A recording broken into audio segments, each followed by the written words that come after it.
ഹർഷിനയുടെ മൂന്നാം പ്രസവ ശസ്ത്രക്രിയ നടത്തിയ ഡോക്ടർമാരായ CK Rameshan, M Shahana, നഴ്സുമാരായ M Rahana, KG Manju എന്നിവരെ പ്രതികളാക്കിയാണ് പോലീസ് കുറ്റപത്രം സമർപ്പിച്ചത്.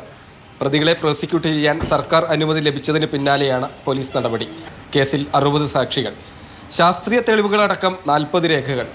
2017 കൊല്ലത്തെ സ്വകാര്യ ആശുപത്രിയിൽ ചികിത്സയുടെ ഭാഗമായി ഹർഷിന നടത്തിയ MRI പരിശോധനയുടെ ഫലം കത്രിക കുടുങ്ങിയത് കോഴിക്കോട് മെഡിക്കൽ കോളേജിൽ നിന്ന് തന്നെയെന്നതിന് നിർണായക തെളിവെന്ന് അന്വേഷണ ഉദ്യോഗസ്ഥൻ. MRI റിപ്പോർട്ടാണ് ഇതിനകത്ത് നിർണായകമായത്. കാരണം ഇതിനകത്ത് നമ്മളെ ഈ മെഡിക്കൽ ബോർഡ് നമ്മൾ റിപ്പോർട്ട് കൊടുത്തപ്പോഴും അതിനകത്ത് അവർ പറഞ്ഞത് നെഗ്ലിജൻസ്, ഡോക്ടർമാരുടെ ഭാഗത്ത് നെഗ്ലിജൻസ് ഉണ്ടായിട്ടുണ്ട്.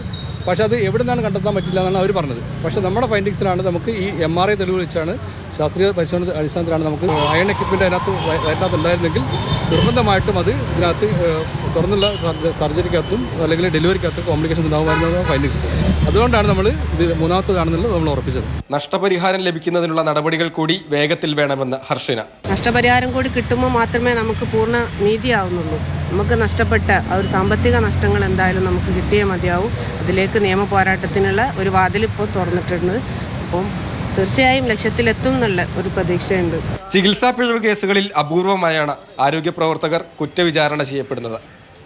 മാതൃഭൂമി ന്യൂസ്, കോഴിക്കോട്.